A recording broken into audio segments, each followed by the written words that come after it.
The Order of the Lamp crates have made a return, and since all 3 Radiant mounts are part of my collection, I want to talk about what I like and what I don't like, to help you decide if it's worth spending your crowns, gems, or seals. First up is the Altered Ornaug. I'm not a big Ornaug person, but when I saw this one in motion, it grew on me so fast.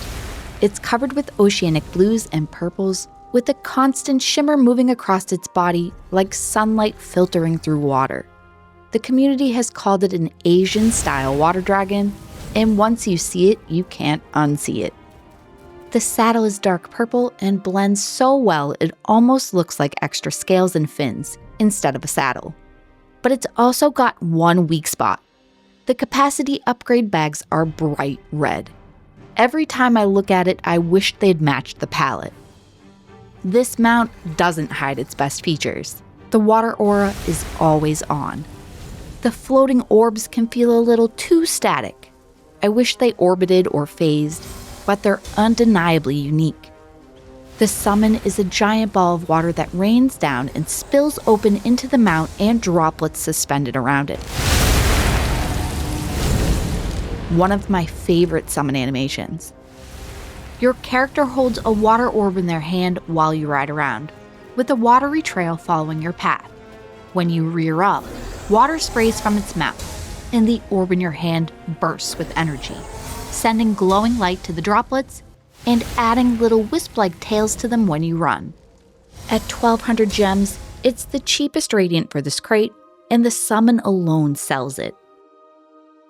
Next is Galerion's Indrik. From the promo art alone, I assumed this would be the 2,500 gem mount. It looks rich, with aged gold and deep purple accents. My one and only complaint are the blinders, these bright yellow glowing symbols over its eyes. The community is split.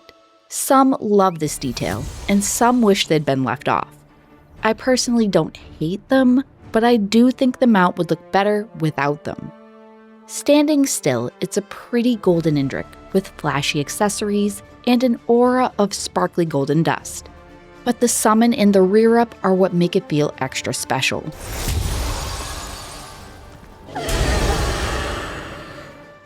It drops from the sky as a ball of solar light.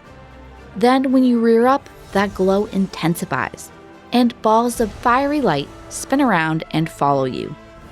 It's well worth the gems if you have them, and while I prefer to save my hard-earned seals for mounts at a higher gem price, this one's still worth spending them if you love it. Templar lovers, Indrik fans, and anyone who loves solar or holy energy will like this flashy, majestic Indrik. And finally, the top-tier Radiant, the Mystical Quasigriff. This one was a had-to-have-it. The dark golden armor breaks up the bright color beautifully, but the brown leather saddle I could do without. It feels a little out of place on an otherwise magical mount. The body has a pink and purple nebula effect with the dark floating orbs. As the mount moves, the look shifts and changes positions. The summon is almost too much. There's a dark portal with a pink light above, a purple beam dropping down, a purple pool under its feet, a huge pink glyph appearing left and right, and spinning globs of dark matter. The rear up leaves a pink and purple perfume cloud that trails behind you, and the mount has a constant, soft, misty shimmer around it.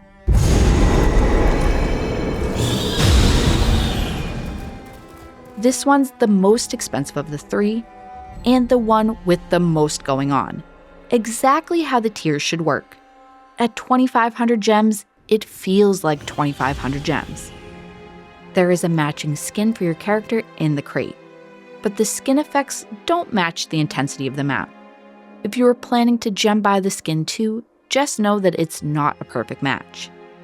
If you're spending seals on any Radiant in this crate, I'd recommend this one. It's the best bang for your buck, and it's consistently shown up on community top Radiant lists. Pink and purple lovers, cosmic characters, and anyone who wants the loudest possible entrance when they summon up. Check out this Quasi. As far as how these mounts stand up against each other, I've got the Indrik at number 3, the Altered Ornaug is at number 2, and it's neck and neck with the Mystical Quasigriff at number 1. The Order of the Lamp leans into the flashy magic. If you prefer grounded, lore-accurate mounts, this isn't the crate for you. But if Radiant Apex Glow is what you're looking for, you could shuffle this list any way you like. Every mount in this crate is a standout. Let me know in the comments which one you're chasing. Thanks for watching, and I'll see you on the next one.